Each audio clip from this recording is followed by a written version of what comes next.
ගෙවල් ලුගේ හැමෝනෙන්න කටින් පන්න ගන්නවා. ඒ පාර මොකද ප්‍රශ්න? ඇත්තටම මම කැමති නැහැ. මගේ භාෂාව. ඒකද ප්‍රශ්න? ඔව් මගේ භාෂාව.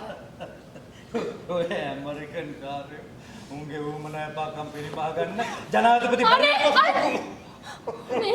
ඇත්තමයි ඒක අන්තිම නරක භාෂාව. මං හරි කැමති පාක්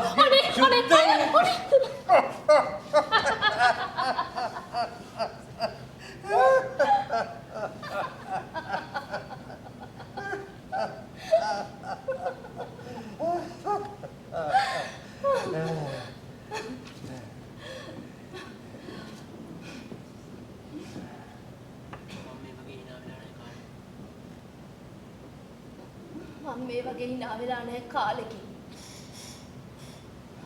බොලීවියාවේ හිටපු මේ භයංකර අවුරුද්ද පුරාවටම මටත් මේ වගේ දැන හැඳුනුකමක් ඇති වෙලා නැහැ. මං කිව්වේ සදාතනික සතුරට රෙහිව කරන මේ නිමක් නැති ගරිල්ලා යුද්ධය හැර වෙනත් දෙයක් ගැන කතා කරන්න. කාත් එක්ක හරි කතා කරන්න. තවත් මනුෂ්‍ය ප්‍රාණියෙක් එක්ක නිකමට හරි කතා කරන්න.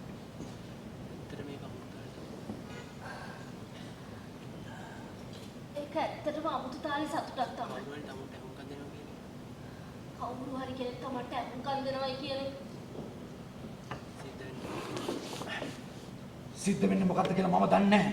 මගේ මිනිස්සුන්ව මරලා දාලා පිටස්තර ලෝකයේත් එක්ක සංනිවේදනය පවත්වගෙන යන්න මට කිසිම මාර්ගයක් නැහැ. මේ මිලිටරින්ට පුළුවන් මට මැරෙන්නකම් වද දෙන්න. ඒත් ඒකට මං ඉඩ තියන්නේ නැහැ. ඒ ජූලියා කාලේ ඉවරයි. රමෝෂ් තමුන්ගේ කාලේ ඉවරයි. මොකද්ද මේක කරන්න හදන්නේ? ඒ අර සලකන විදිය ගැන ප්‍රවේශම් වයන් මම ඒක ඉවසන්නේ ආම්බේ ඉවසන්න නැද්ද? ඇයි මට උඹ වන්න පිච්චක් කරන්න? මේ කේදීට නම්බලේ. රමෝෂ්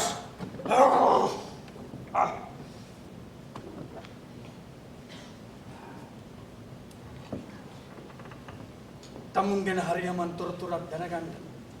ලාපාස් වොෂින්ටන් DC අත රේඩියෝ පණිවිඩ සට ගාලා ගිහින්. ඒ තමුන්ගේ ඉරණම තාමත් ඇඳිලා තියෙන්නේ ජනාධිපති බැරියන්ටෝස්ගේ අතේ. බැරියන්ටෝස් කියන්නේ තුඹ වගේම නිත්‍යානුකූල ඵලයක් නැති අවජාතක පරේක. එයා පත් කළේ මේ රටේ ජනතාව. අමුන්ගේ හැමනෙන සේවායෝජකයෙක් එකතු වෙලා කුමන්ත්‍රණයකින් ඵලය අල්ලගත්තට පස්සේ ඔව් මගේ හැමෙන සේවායෝජක ඇමරිකා එක්සත් ජනපදයේ කමිටුව තමුන්ව පැනමාවට ගෙනික පණපිටින් තියාගන්න. ඒ තමුන්ට කරන්න ඕන කාරණේ ගැන තාම කිසි කෙනෙකුට එකගතාවයකට එන්න බැරි වෙලා තියෙනවා. ඒතරම් අඩු ගානේ තමුන්ට තව එක දවසක් ජීවත් වෙන්න. ඒක වැඩි කාලයක් කියලා කියන්න පුළුවන්. මං කියන්නේ තමුන්ගේ සගය විලිගෙන.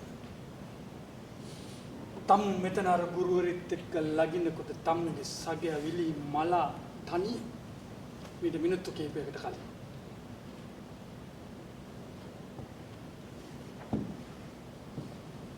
මට උදව් කරපල්ලා.